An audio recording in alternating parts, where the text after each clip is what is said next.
देखिए, सबसे पहले तो हमें यह समझना होगा कि छात्र संघ का चुनाव यूनिवर्सिटी के लिए इसलिए ज़रूरी है क्योंकि छात्र बालक नहीं होते, इस देश के युवा नागरिक होते हैं।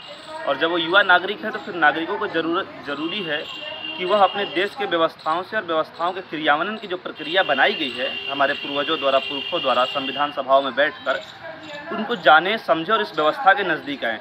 और वैसे भी सत्ता का विकेंद्रीकरण ज़रूरी है, तो यह बहुत आवश्यक है कि वीसी ऑफिस से पावर उतर कर कुछ छात्रों के हक में आए और यहाँ से छात्रों के बीच काम करने वाले बच्चों के बीच आए ताकि वो उनके हित के लिए कुछ कर सकें। 3 साल बाद चुनाव इस साल होने का कयास लग रहे हैं, तो किस तरीके से डीयू में ये चर्चाएँ चल रही हैं?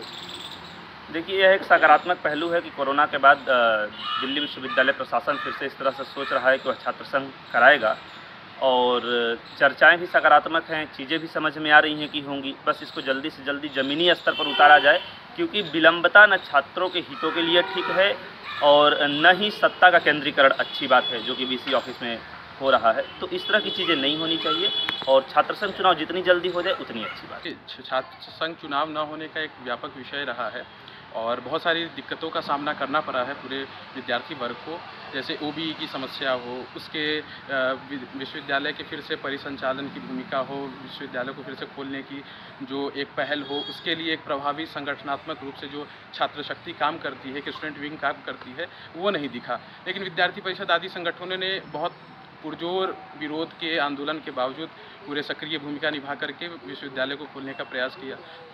इसके अतिरिक्त बहुत सारी समस्याओं से जूझना पड़ा, जैसे फी हाइक हुआ, ओबी का प्रश्न चिन्ह खड़ा हुआ, वाटर कूलर की समस्याएं हुई, ऐसे अनेक गतिविधियां हुई जिससे विद्यार्थी परिषद के ना होने पे, एक स्टूडेंट बॉडी ना होने पे लोगों को विद्यार्थियों को इन सब समस्याओं से जूझना पड़ा है।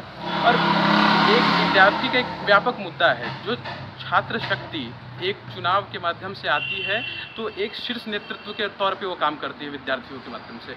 एक विद्यार्थियों के मन में ये हौसला रहता है कि हमारे सुनने वाले लोग हैं, हमारी बातों को पुरजोर समर्थन के साथ उठाने वाले लोग हैं। इस व्यापकता के साथ जो है हमारा डूसू काम करता है।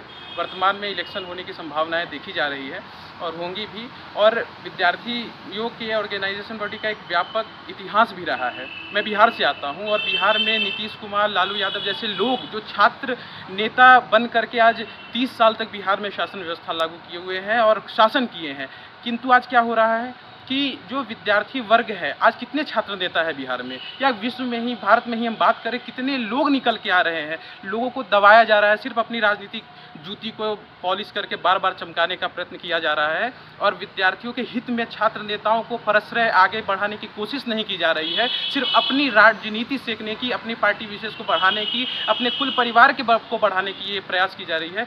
एक छात्र संगठन ही देश को सर्वव्यापी, सर्वस्पर्शी बना सकता है, इसलिए हमें छात्र संगठन की आवश्यकता है और डूसू इलेक्शन की आवश्यकता है और ये होनी भी चाहिए। छात्र संघ का चुनाव होना बहुत ज़रूरी है क्योंकि अगर छात्र संघ चुनाव नहीं होता है, जो पिछले 3 साल से नहीं हुआ है, तो छात्र हितों का हनन हो रहा है, उनके अधिकार के लिए कोई आवाज़ नहीं उठा रहा है। और दूसरी बात, जो यूनिवर्सिटी प्रशासन है या कॉलेज प्रशासन है, वो अपनी मनमानी कर रहा है।